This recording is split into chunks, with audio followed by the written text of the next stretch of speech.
wanted to start by welcoming people to the discussion on Top Voices and their conversations we have with global thought leaders. So we are Paula McGrath. I'm the CEO and owner of International Achievers Group. This is Bruno Herrmann, who is obviously one of the best known and best respected professionals in this industry. Very lucky to be working with Bruno. And then our guest today is Yulia Sannikova, who is the Senior Manager of Localization at Degreed. So, welcome. So the format of today is we're going to try and, learn a little more about Yulia, a bit about your organisation. And one of the main purposes that myself and Bruno decided to start this podcast was around maybe if clients were happy to share some information to help potential suppliers to organisations on a more effective route to doing business successfully together so that all parties can benefit commercially and also work comfortably together. Now, obviously, the arrangement is that you share as much as you're able to or willing to share. There's no obligation to tell anything that you're not comfortable in telling, but hopefully you'll enjoy the conversation. Yes, thank you. Thank you for inviting me. Oh, yeah. Oh, you're welcome. You're welcome. So I suppose the sort of the starting point of the conversation is it's going to be a little bit about you, if you're comfortable to tell us how you ended up in this position and exactly what your position entails and your route to this. Yeah. So since I graduated from the university, let's say, I started to work back then in the translation industry because we didn't talk about localization back then. And I started to work as a translator many years ago, around 15 years ago, for a large travel company in Amsterdam. And so I started working in this industry, in this field from the very beginning. That's always been, my passion because I like studying languages.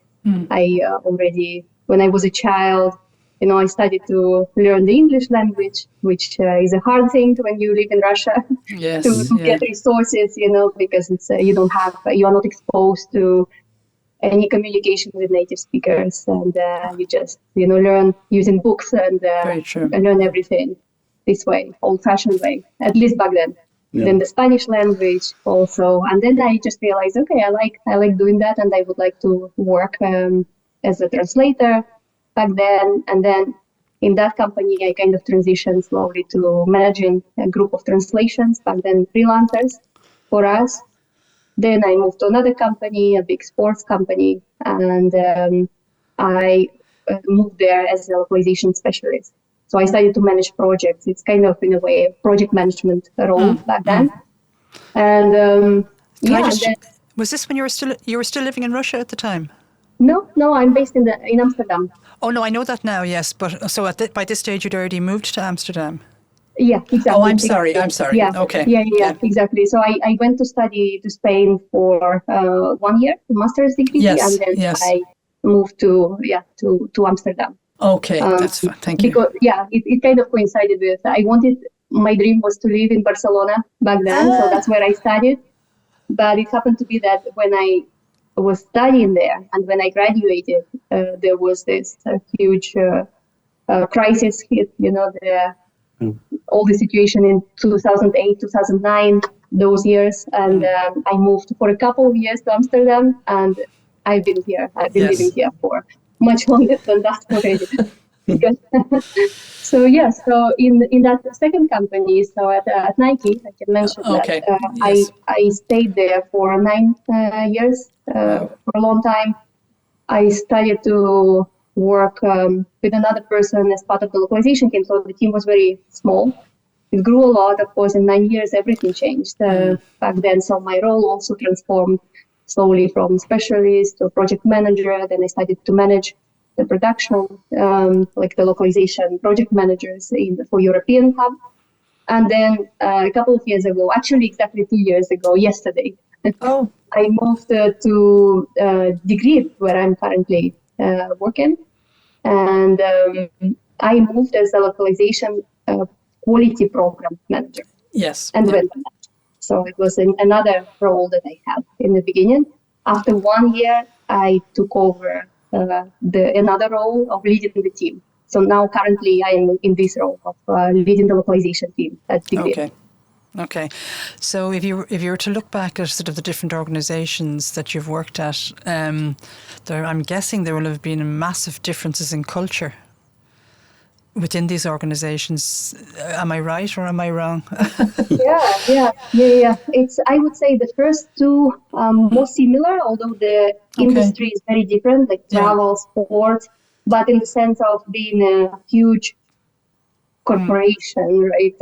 They are both very big companies with very established way of, the established departments, and everything was very much developed already. So it was kind of similar in that sense, and a lot of localization work was similar between those two. At Degree, it was different, and I knew that when I was moving from Nike to Degree. I knew that it would be. It's a much smaller company. We are around 500 people, so it's a smaller company. A lot of the setup is can seem like a startup company setup, let's say. So a lot of the things, they have to be started from scratch, and the relationship have to be established from scratch. So in that sense, it was different, and the culturally as well, company is different. It's much faster in many ways. I always, if I compare the localization program or localization, let's say localization departments, right, teams, I see that it's much easier at Degree, which is a cool thing, to move things along, to try new things. For example, you don't need so many levels of approval, so you don't need you don't need to wait for a next fiscal year, for example, to start anything. Like you always have a little bit more, quite a lot more flexibility actually, in that sense, and that's great. And actually, yesterday I was reflecting with my team on my 2 years at Degree, and we were exactly talking about that working together for a couple of years, all of us, we just saw that it's never been boring. We've always had something going on, like big for a program, like a new TMS or a new vendor, or looking for a new vendor, changing a vendor. So there is always something going on, big for a team, and right now as well. So in that sense, you can see that it's much faster here. Yeah, I mean, I personally prefer that environment too, but that's my personality. But it must take a lot of bravery, and it probably might not suit every personality. Obviously, it can't suit every personality. That's sort of the feeling that you have to be brave and you have to have confidence in your own decision making. Yeah, and sometimes sometimes it's scary. Sometimes you're not sure, are you brave enough to do that with the team? That's why I rely a lot on my team. Like we are very close in that sense, and I'm very lucky in that sense because we brainstorm on all the things. Like usually I wouldn't be, although I'm leading the team, right? But I wouldn't be the one taking that decision, making that decision, or making it, final. It's usually a process of brainstorming, taking everybody's opinion into consideration, and then going on with that. If we see that, we are not comfortable with any big change, then we don't do that. So in that sense, it helps, of course. Then it's not only on you, right? It's the whole team. But it's sometimes it's scary. Yeah, sometimes you're like, I'm not sure I'm doing it right. Oh, sometimes the decision just needs to be made, and then you have to live with the consequences. I do also think that must be a wonderful opportunity for the more junior members of your team, because it means they're exposed to when decisions are being made and the contributing factors to a decision being made. So I'm sure sometimes not everybody appreciates their work environment, but it is actually a wonderful opportunity for younger members of staff to learn a lot in those type of brainstorming sessions. Yeah. In general, I see that because of the Degree culture, and because of Degree being a smaller company, and because everything is much faster, I see that for everybody on the team, it means learning a lot and adapting to a lot of changes all the time. For me as well, like I joined Degree as a localization quality program manager, and it was not yet in place. There was no quality program, so I had to set it up from scratch. But I had to learn, let's say it was a different program we had to adapt, right? I didn't take my learning from Nike previously and applied it to Degree. It was different. So, and you have to learn all the time. And it feels like the same with other team members as well, that you see that everybody has that opportunity to try new things and to learn things if they are interested, of course, and if it's connected to their interests. Somebody is more interested in machine translation technology. Yeah. Somebody is more like in leading or managing vendors, for example. Then everybody is encouraged just to take initiative in their hands. Okay. Yeah. That's wonderful. And I suppose if you were going to start again and you were trying to advise your younger self, what path might you choose? Imagine there was no restrictions in the world. What path might you choose if you're going again? An 18-year-old. Yeah, I mean, I love localization. Okay. I don't want to change. I don't see myself, I don't see in 5 or 10 years that I will be changing or will be looking to change an area of work or to change from localization to something else. Yeah. I like doing what I do. I wouldn't like to, I wouldn't like to, if I come back in time, right? And I see myself young, I wouldn't like to think, oh my God, now 15 years, you have to start from scratch, translate. Oh, yeah. But while I was doing it, it was kind of a natural progression. Like I liked it. I liked being translator back then. For me, it was a great opportunity to get into this industry, but also as a first job that I had, like a professional job, it was great. It was for a big company, the culture was nice. And so every step was good in its own. Every step was a very natural continuation of what was before. And now, of course, I wouldn't like to, let's say, come back to the beginning of times, but I like to progress, and I really see that in our industry, it's a lot of things are coming. I think in that sense, I'm an optimist about localization. Like technology and everything, all the changes that are coming. It's so much faster now. I agree. I suppose I would agree with you, actually. I have no desire to start again, and I do actually empathise with young people trying to decide where to go, how to go and all that. But sometimes I do feel that, life is not big enough. And I don't mean that I'm not having enough excitement in my day, but there are so many things I'd love to do. I'd almost want to do it parallel, as opposed, that's probably a better question than if I was going back to start again. Now, you made a valid point. I've no desire to go back to all the tortured 18-year-old me. Trying to decide what to do and where to go. So, no. Okay. So, Bruno. Yeah. Actually, Yulia, we talked a lot about opportunities. You mentioned, all the opportunities that you had, in Spain and now, of course, in Amsterdam, working for different organizations, large, scale up. So, very interesting mix, I would say, if I can use that term. But I would like to ask you a few questions about your challenges, because, of course, we all have opportunities, but we all have challenges as well. So, as you know, implementing and adopting a localization program is a combination of, human, process and technology challenges. So, can you tell us more about, your challenges that you faced, that you are facing today at Degreed or that you faced in the past, and how you addressed those challenges, if they were more human, if they were more technology driven, because of course, you have to work with human beings. You mentioned your team, but obviously the localization community is very tech driven. So I'm just interested in knowing and hearing you talk about, these challenges and how you decided to address them. Yeah, I prefer to speak about like my current experience, because I feel it's changed a lot. Like in the past, there were different types of challenges. I think it was more because of the volume or because of the size of the localization programs that I worked for before. The challenge was more about like maintaining the pace, of the localization production. It was more like a daily challenge. So it was because of also the role that I held, right? So it was different. Right now, I would say there are a few challenges that we are facing as a team. Technology is one of them. It's more about like keeping up with all the technology that is popping up right now, right? And we actually, I think, as a team, we are diligent with trying to keep up, at least, and not only just learning about the new tools. So, but we are actually meeting with those companies, right, who are offering new technology, even different TMSs, different vendors who offer a new type of technology, usually based on AI, for example, which is the big thing right now. Everybody knows. So it's, for us, it was overwhelming, and I think it's still overwhelming, but now it's a little bit settling down. And in the beginning, it was difficult to understand where to look at and what to look at.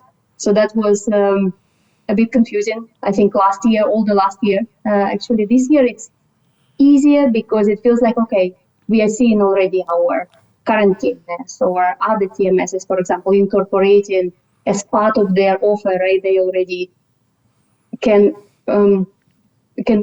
explain what they are offering and can explain the value of their offer. So that helps also for us as potential clients, right, to understand what's the offer and how can it suit our use cases at Degree, because that's also something that we are very interested in that technology, but not everything suits what we need for our program. We have specific use cases that we would like to use new tools or new features in those tools, but not everything is useful right now. That we like how it looks, but not everything is useful for us. And so that, let's say, keeping up with technology and also seeing, okay, out of all the offer that there is, what we should mostly focus on and consider, right, incorporating into our program. That's also because there is so much and offering very often very similar functionalities that you have to select eventually, or you have to decide, okay, what is that suits you the best. Then for us as a team at Degree, but also I think always been a challenge also in previous companies, is to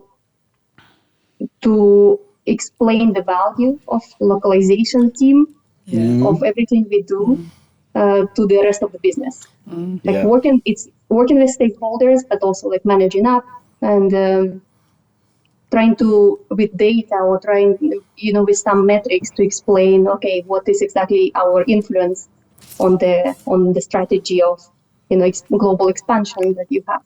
So that's always been a challenge, and I think at Degree it's of a bigger challenge to explain that value and to be able to really show what we do and how much we contribute to the growth of the company.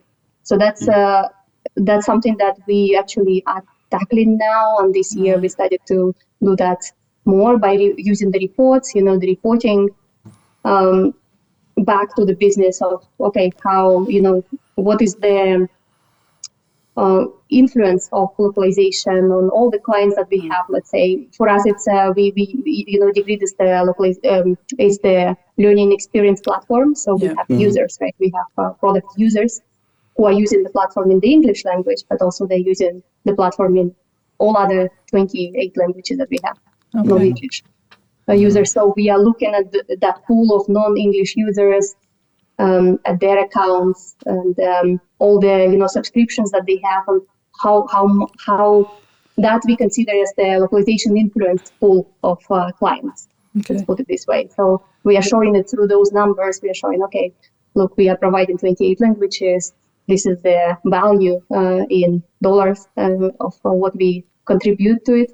And that is helping, and that's of course this exposure and this reporting back to the senior leadership and the rest of the company, because the smaller company, it's really helpful. It's showing some results right now, and but that's still a challenge, and I think it will always stay this way. I think it's partly because of the fact that a lot of the senior leadership team, they don't understand the localization, right? They don't really know a lot about localization, and they want to always tie localization to the company goals, like the state sales goals. It's always tied to something else, and that's why we always have to separate a little bit and explain, okay, what does it actually mean, and educate a little bit internally our stakeholders and senior leadership.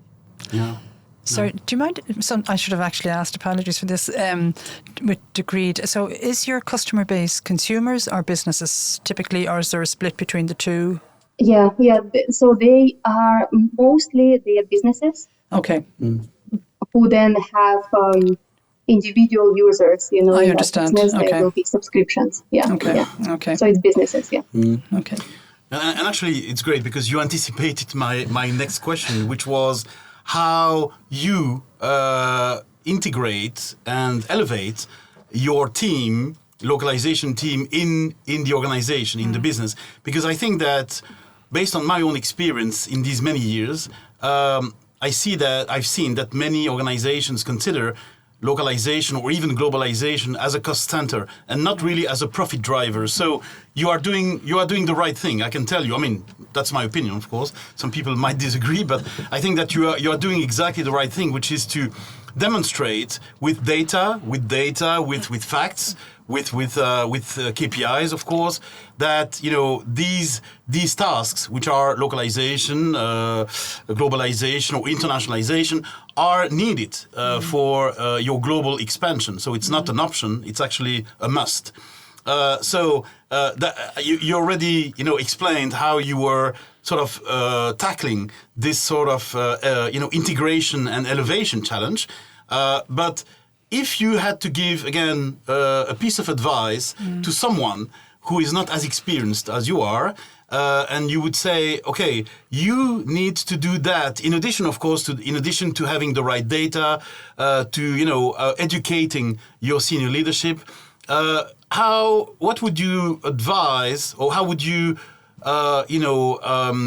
what would you recommend to someone to actually say, okay, you have a team, you want to elevate it, not just consider it as I said, as a cost center. So what would you do in addition to, using data, using information? Do you have some recommendations regarding, for instance, people management or, team leadership? Is there something else in addition? Yeah. I think, I would reiterate still that I think data-driven, let's say, to show the data, it's very important. I would say it's the key. Here, if we are talking about that kind of like showing the value of localization in the company, right? I think it's very important. I think another part of it is managing or working with stakeholders in the company. I know sometimes it can be hard, especially when a company is very big. When they are large companies, it's even difficult to understand who are those stakeholders that I need to speak to. It's sometimes even difficult in a company like ours, 500 people, but at least we know, right? For us, it's clear, okay, we have product designers and we need to speak to them, and we need to start from that level of stakeholders, not direct stakeholders who send to us requests. For example, we have those ones as well that we work with on a daily basis, but more like going into like content creation, copywriters, right? Like those kind of stakeholders. So identifying the stakeholders and maintaining that relationship regularly, not only when there is a problem that you need to solve or some emergency. I think maintaining those relationships, understand how they work and how their work can influence localization in the long term or in the short term. That's already very important for us. For example, we are now just starting our relationship with product designers, which is interesting because that actually should be a key stakeholder for us, because they are the ones who create copy for our product. And we are now creating that relationship, and our goal is to maintain that relationship so we can exchange the knowledge, we can let them know, okay, what they can do to make localization easier, but also to get the most out of localization, right? So that the localization, the quality, the final quality for all the 28 languages, not only English, is good. So in that sense, I think that also just visibility, it's visibility of the team. If there is a chance to speak, usually there are different high-level meetings. Sometimes some companies have them weekly meetings, global things, sometimes they are called, when all the companies present and as many as possible. And to be able to speak at those events, it's also very important. And we are also starting to do that now. And that's very important because that means visibility. Yeah. People see, okay, that's what they are doing. Those are the volumes they are working with, who they are at all, who are the roles in the team. So that's, I think, that's important.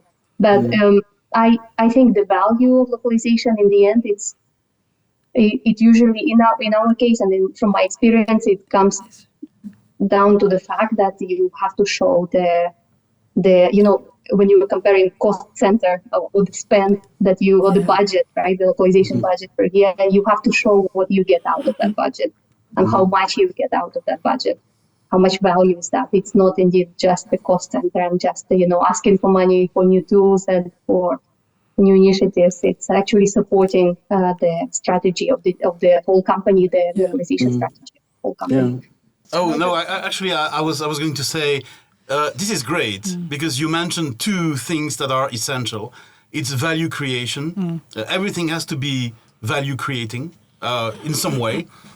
Sometimes the value is less tangible. Sometimes it's very tangible. But it has to be, value oriented. Whatever the value is at the end of the day. Because value can be savings and value can be, more revenues. So it depends. Value I would say that value is sometimes not looking so positive because it means that you have to save money by being more efficient. Sometimes value can be more positive, may sound more positive, and might be about growth. So it's not just about growing revenues. It can be creating more efficiency, etc. So I think that's really something you mentioned, which is critical. And the second thing, which I think is really relevant for our audience, specifically on the buyer side, is that a number of organizations today, so even startups and of course large organizations, they look at localization as one essential piece of a supply chain, whether it's a content supply chain or a product supply chain. And you mentioned the relationships with other people who are part of this supply chain, which might be the content creators, which might be the UX people, user experience people, who might be, the developers, the designers. So, and I think that's really essential because, still today, you can probably talk to some of your peers and you might discover that, they have a team, there is a localization team, but that team is not fully integrated in the supply chain. It is there, it is doing some job, it is doing some work, which is, producing multilingual content, but it's not always well connected, well integrated with the rest of the supply chain, which is made of people designing, people testing, people delivering, of course, the content. And I think that's where, you can improve your positioning, but also the value itself. So I think you've used the word tangible. I was actually trying to think of the word, and I'd actually gone to the word esoteric, but tangible is a better word. I come from a finance background, so an awful long time ago I worked in firms of accountants, and I think value, I agree with you, is not always tangible. But I think that a relationship that sometimes is not managed strongly enough is the relationship with the accountant within the business. And for individuals to have an understanding of, there's two separate words here, the commercials and the profitability of the localization contribution to a business.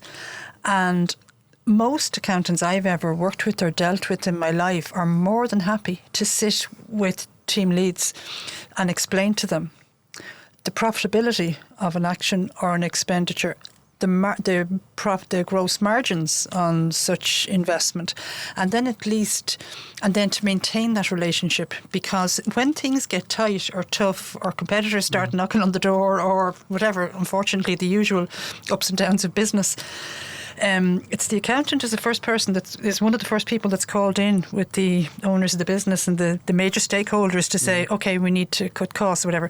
And at least it's to have an understanding of both the commercials and the profitability, and they're two separate things. That's something that I think sometimes people don't actually realise. It's a very valuable relationship. Now, it doesn't save all. It's not the great protector of everything. But I think it's a great learning for lots of people. So I agree. I agree. And it gives you tangible information, and then you can have tangible proof and say, look, this actually increases revenue by 6%, 26%, whatever the number is. And I think that's hugely important to team leads to learn how to do that. Mm-hmm. Absolutely. When you were also explaining what you were doing, you were, of course, describing your sort of, daily life as a localization leader. And I'm just curious to hear from you, what are the 2 or 3 skills that you consider as essential for your development as a leader? Not your team as such, but you as a leader. What are the skills, not more than 3, let's say not more than 3, that you are giving priority to? And of course, there is no right or wrong answer. No. It's very personal. It's just for you, Yulia, what are the skills, hard or soft skills, that you consider as most important for your development?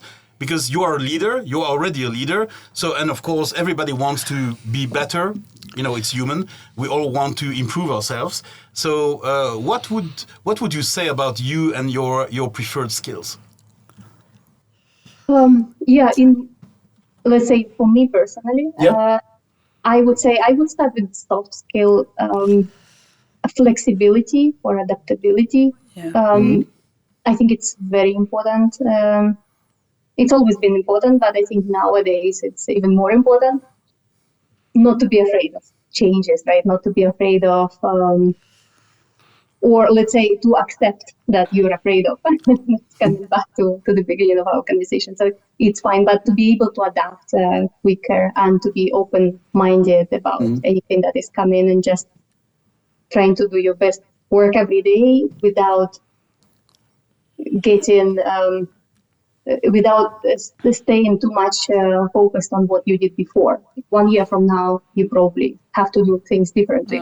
So I would say that's very important. Also, what came to my mind right now with this question is it's a hard skill, but it's the knowledge of technology, how it works. I think nowadays it's more and more important. I never had to learn so much about technology as I have to do now. And it's for me as a leader, but also for everybody on the team and everybody in this in this field. It feels like it's very important, because I realize that it's even hard to sometimes maintain conversations with, let's say, new vendors or new technology providers if you don't understand at least the basics of their technology. And I think it's very often it's not only the basics, like you have to be quite advanced in comparison to what you had to learn before. So I think that's also very important, and that's that's a very, very big, because it requires a lot of time, right? It's you do your work. Most of us do 40 hours a week or something similar, and you have to find that time out of your daily work to learn that and to dedicate time for that regularly. And it's changing so much, so you have to do it constantly. You can do it myself. I do it through different courses. So I like to sometimes have refresher courses, with some institutions who offer that, to do some to order some consulting sessions that can help. And for example, what helps me a lot is meeting with a lot of potential vendors and potential technology providers. That helps a lot, because you realize, okay, well, I met with them 1 year ago and it was totally different. Now they offer a lot more. And by them speaking and by you asking questions, you just learn that they go as well. So that's, I think, it's a very broad skill, let's say, but it's a very important one as well. Yeah. It's essential. Yeah, exactly.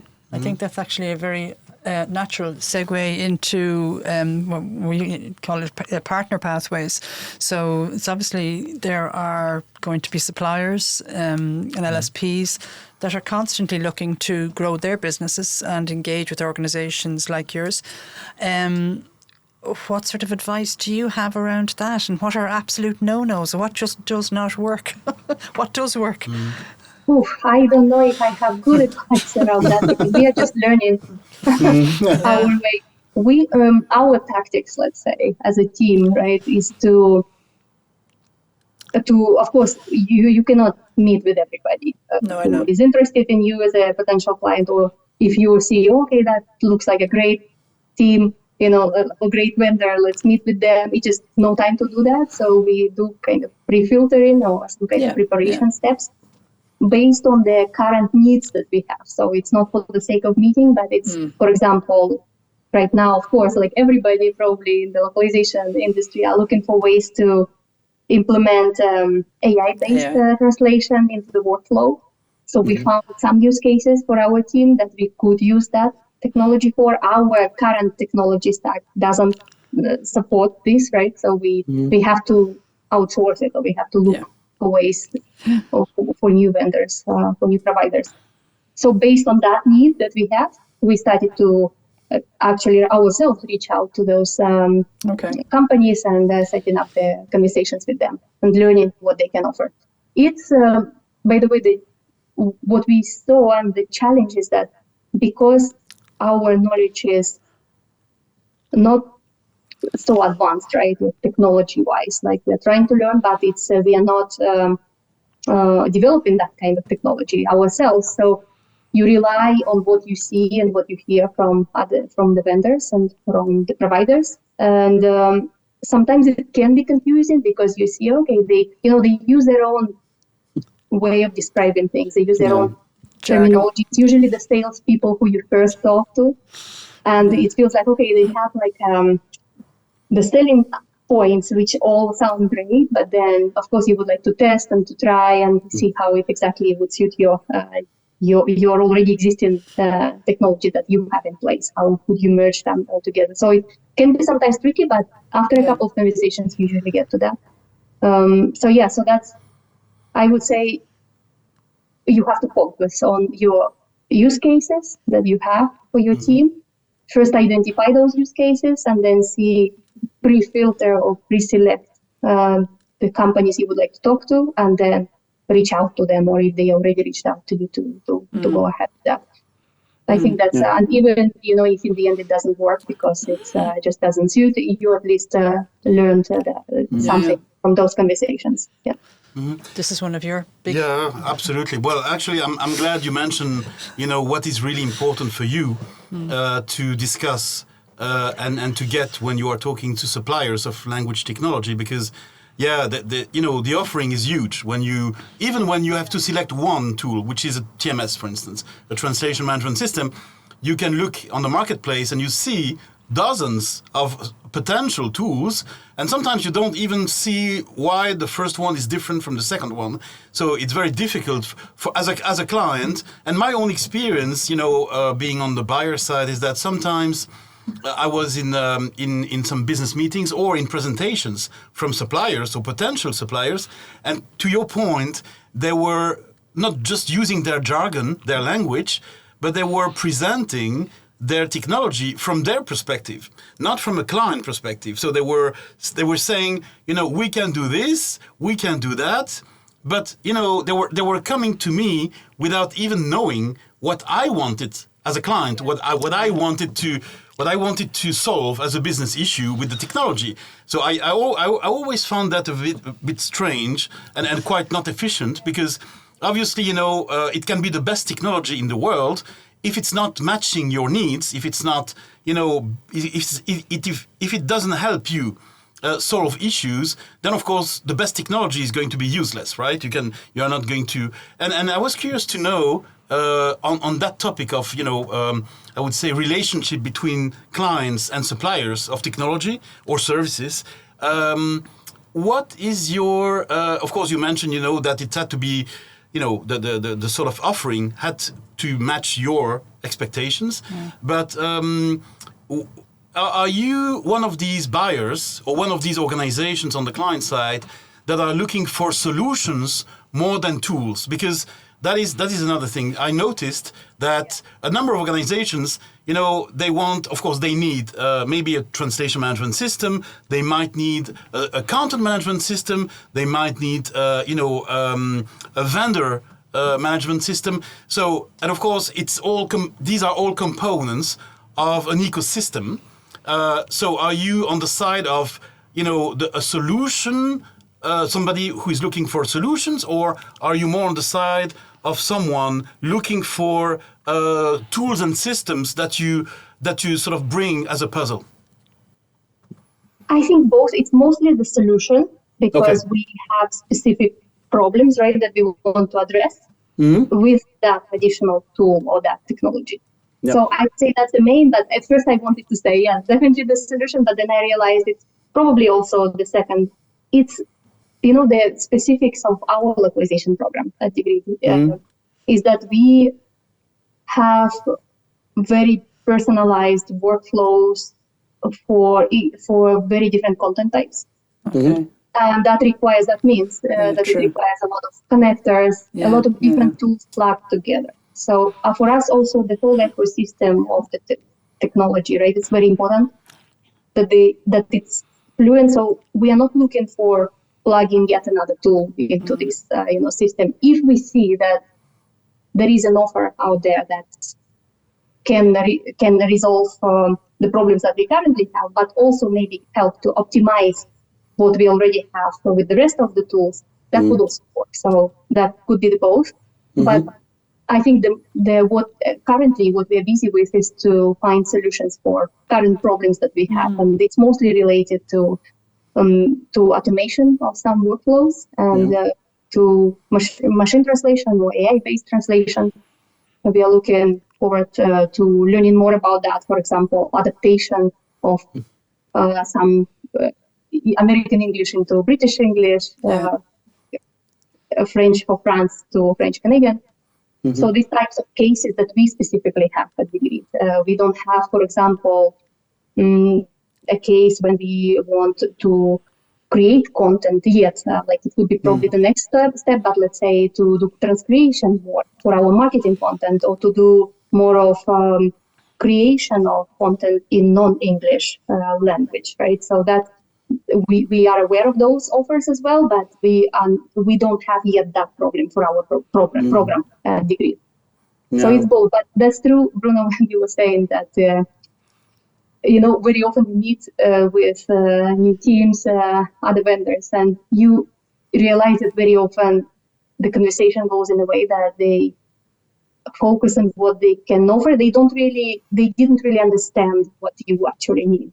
Yeah, and that's very frustrating. And it's, because especially that our team, it's not only me as a leader of the team, but the whole team are usually very investing a lot of time and effort in preparation for those calls. So we like to diligently prepare for those calls, and we prepare questions. We usually send in advance, a list of things that we would like to discuss and we would like to focus on, specifying what exactly we need. And even with that, not often you have, teams that come and they are prepared as well, the same way that we prepared, which is the pity. It can be frustrating, and you realize, okay, maybe they actually would be a great solution, but then the conversation just doesn't go smoothly, or it just, you don't get from the meeting what you wanted to get from it. Yeah.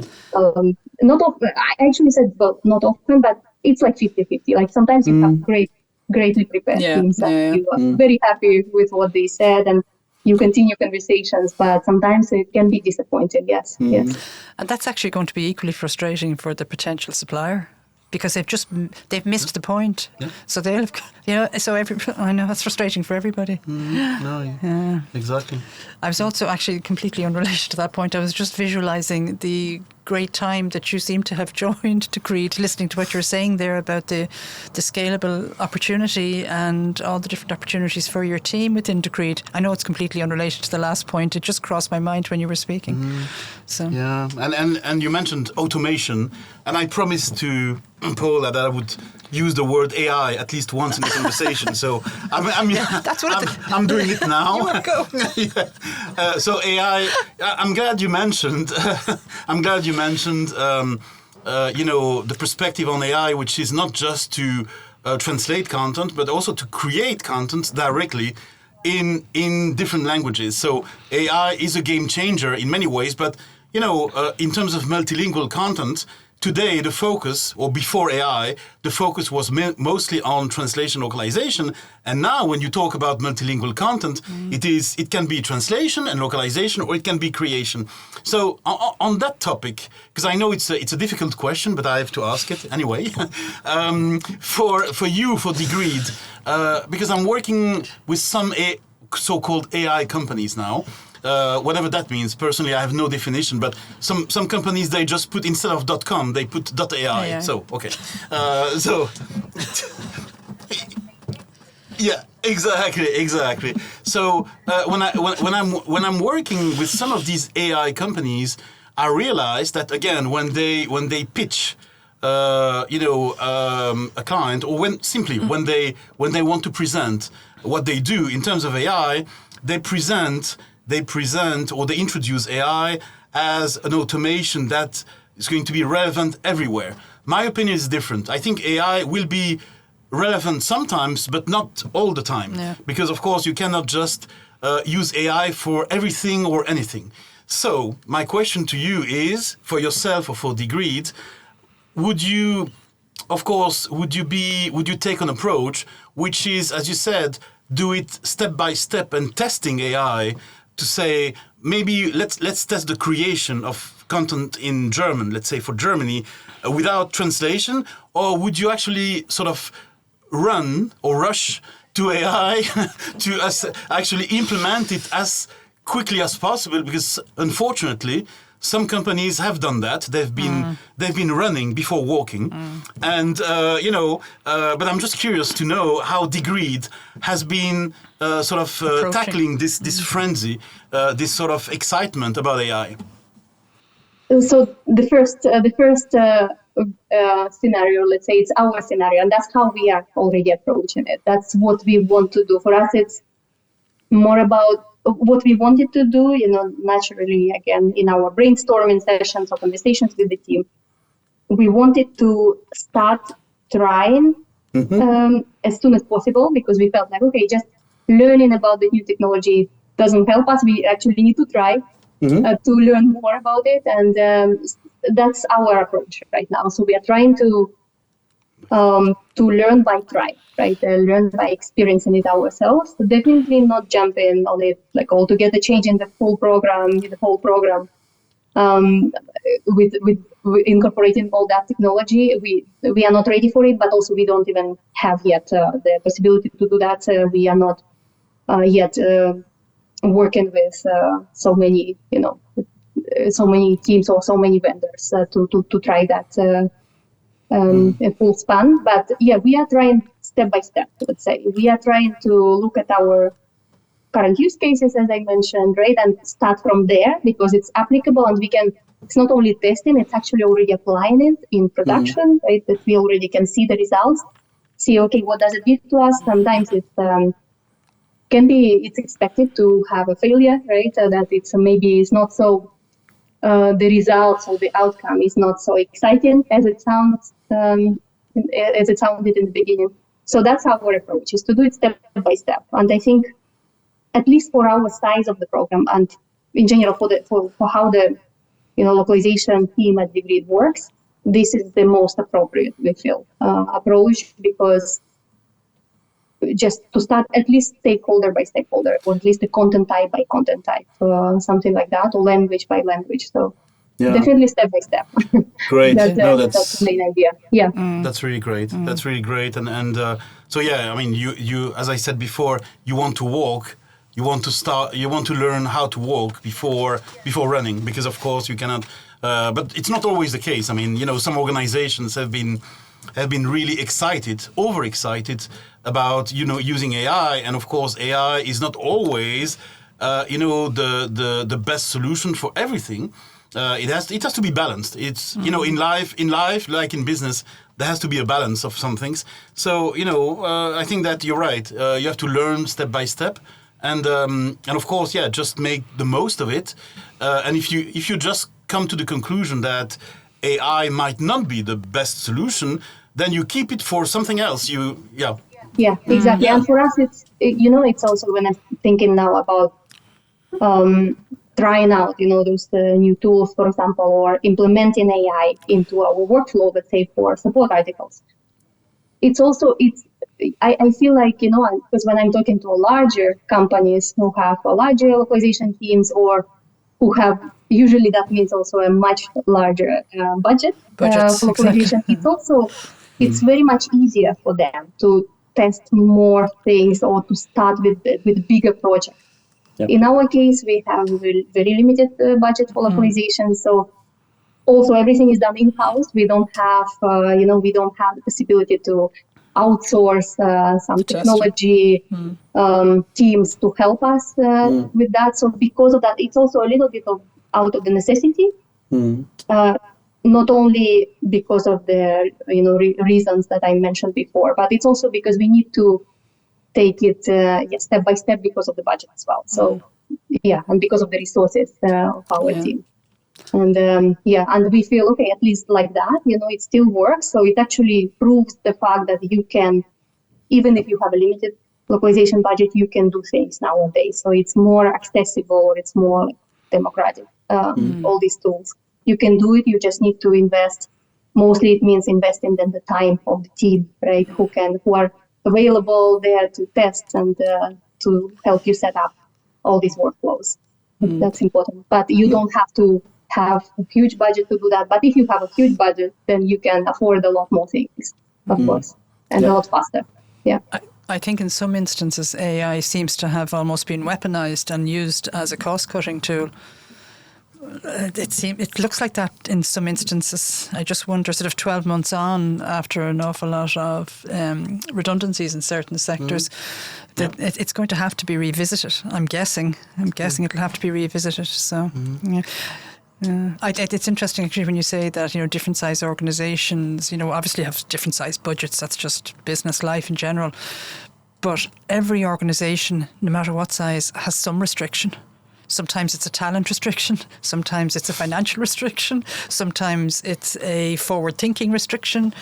So security restrictions, because also with AI now, to get all the approvals, right? There's always restrictions in every type of organisation of every size. I suppose. Do you mind any other technical questions that you? No, I mean maybe one last one, which is related to AI. I said it twice now. Okay, not just once. Okay, perfect. It's all right. I've said it a few times twice. Related to AI, but it's because, of course, Yulia, I'm sure you know and you see that language management, so localization, but also content creation and in general, language management in general, is becoming more and more a matter of data management. Language is becoming data because AI needs language data. AI cannot be trained with files. AI needs data. But, for you in your team, as a leader in localization, how do you tackle this area of language data or data for AI management? Because I'm sure in Degreed, or you yourself, not just in Degreed, in Linky before, you were mostly working with files, PowerPoint, Word, PDF, etc. So now the trend is to work more and more not with files, but with data, because data is the sort of the new currency, if you will, in language management. So how do you tackle that? Because I heard some people also here in LocWorld, in a few meters, I heard some people who are a bit disturbed by the fact that data is more technical, of course, and they feel that they don't feel comfortable with data management as opposed to file management. So what is your take in Degreed, maybe, or even before Degreed? Yeah, that's true. I also have that feeling that it's the feeling, and also we see that it's becoming more important to manage data. It's also not the most comfortable thing for us to do. We have to. That's another thing, as part of that learning or upskilling that you have to do, because maintaining, translation memories and all the, and if you have a program that includes, of course, like 28, 30 languages, then it's a lot of data, and it feels that to manage it properly, you almost have to have a full-time person dedicated to do it properly, to do it to do those things. So it's becoming more important. Also, it's becoming that key thing for the team to focus on. And what usually in the past it was not taking so much time from the team time, the working time, it's now taking much more time to do that because it's just more important. So, and the more important, that to maintain that data in a good shape. Yeah. And not just, you have these translation memories, you haven't cleaned it in 2 years or more.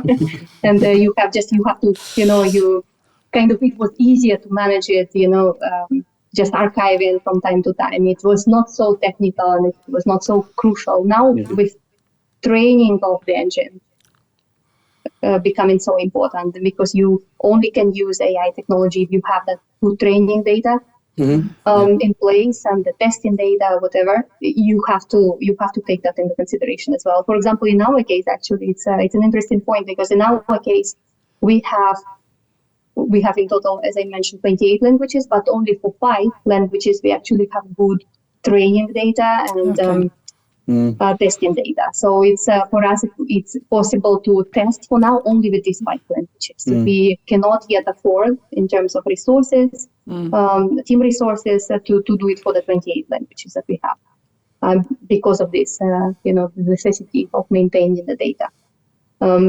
Because it's a stretch for some of the team members, to do this activity as well. Very good word, stretch. That's what I see. I can see. So it's not just a new skill; it's also a sort of new mindset that people need to have. And it's not easy because change is never easy. No. But when you have to change people, it's even more complicated. If you want to change a tool, you replace one with another one.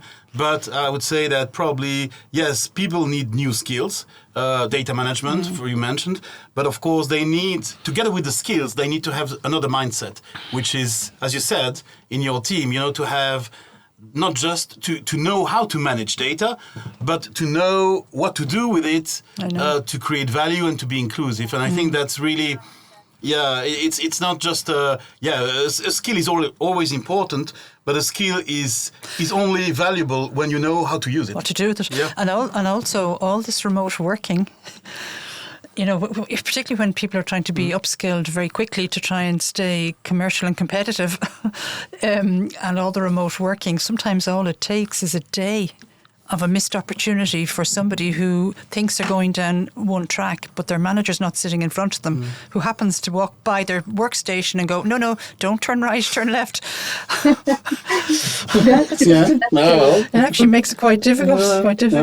So then I suppose another question, completely untechnical related, is about you. So what helps keep you sane? What keeps you well and happy and content in life outside work? Outside of work.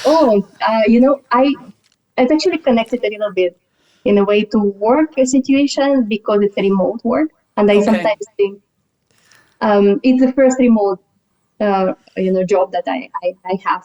Previously, I worked always in the office, in a corporate, I went before, of course, COVID hit and then it changed, but this is the fully remote work. And why I mentioned that is that it became very important for me to make myself go out there and do something outside of the house, because sometimes it can be, ridiculous, because if you, let's say you don't go out for a run, and that's my passion, I run.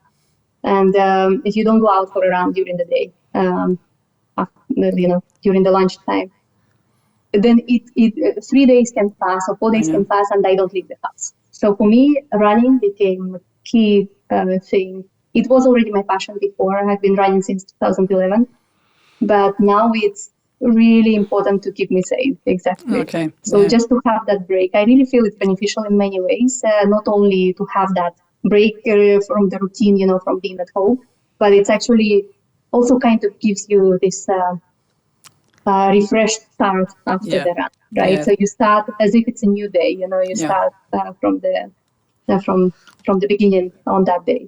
So that's important. So that's always been my passion, but now it's especially important. Running, hiking, all the outdoor activities. I'm lucky to live in the Netherlands, where it's very easy to go outside. We live in a house that is like on the edge of a forest, so you can just go out and get to the forest. So that's so nice to just go for a walk, for 1 hour walk. No mountains here, so that helps. Hiking in the mountains it's not possible here. But we can go to Belgium and do some hiking.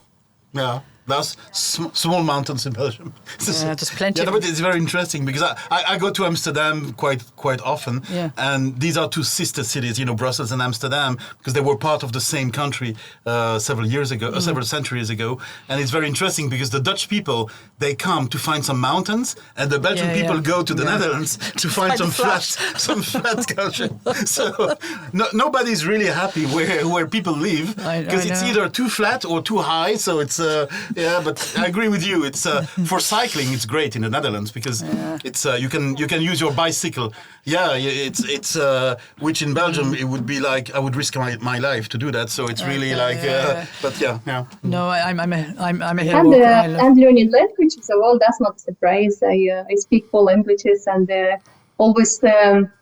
I studied French, the French language back at the university, but I don't remember anything of it now. I think I can only read it now. So I always dream about getting back to learning it, reactivating the knowledge that I have in my head about it.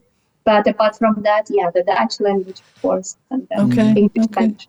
Yeah, so that's related a little bit more to my linguistic background. But otherwise, running is saving my life. When I was a small child, I spoke fluent Irish because I'm an Irish person and raised here. And my father was an Irish speaker, so I was very comfortable speaking Irish. And here I am, 300 years later, and I'm the same. I struggle. So what I have done in the last couple of years, I'm a hill walker. I love hill walking, but for me, the criteria is I do not want to see a house and I do not want to see a car.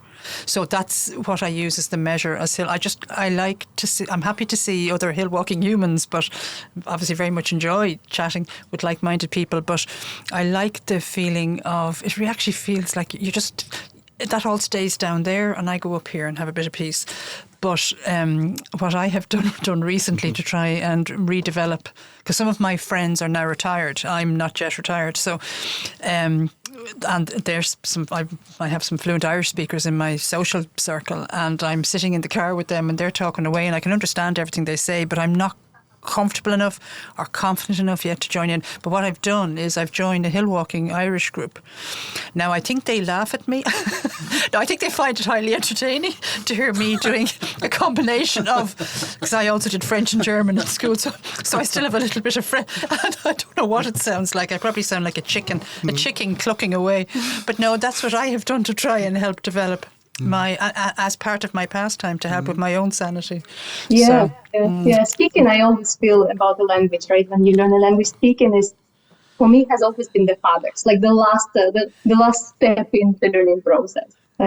Fathers, not the pronunciation even, it's just to dare to speak, right? I mean, linguists, and my experience of linguists is they're so encouraging that they are happy for you to speak it.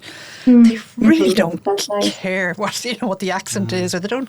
That's my experience. People largely don't know. I mean, not that you don't meet the odd purist, but it's very, very rare. That's interesting. Well, since you mentioned, you learned Spanish as well. It's great because you learned very different languages, and of course, But on the other hand, if you don't use it, if you don't use your language, you lose it as well. So it's really, it's not just. I would say, to your point, it's not just enjoyable. Sometimes it's just necessary to make sure that you can brush up your language and make sure that you don't lose what you learned before. It's. Well, that's why, living in a big city, whether it's Amsterdam, London, Brussels, or Geneva, it's easier because you can practice your language with other people. If you live somewhere in a small village, it's more difficult. So that's true.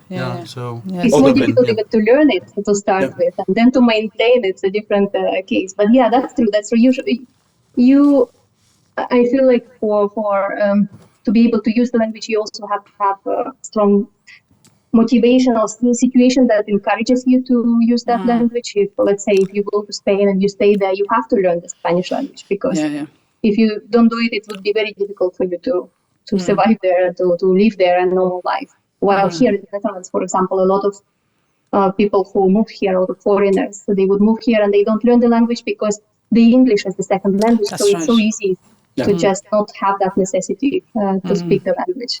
That's right. We were speaking yesterday with another guest, and I think we have to live it rather than learn it. It's because when you live it, it comes automatically. You're not actually even really thinking about the word. It's just you're living it. You know, I need the bread, I need the milk, and yeah. Then you would not even notice that you are actually learning, right, at the same time. Yeah.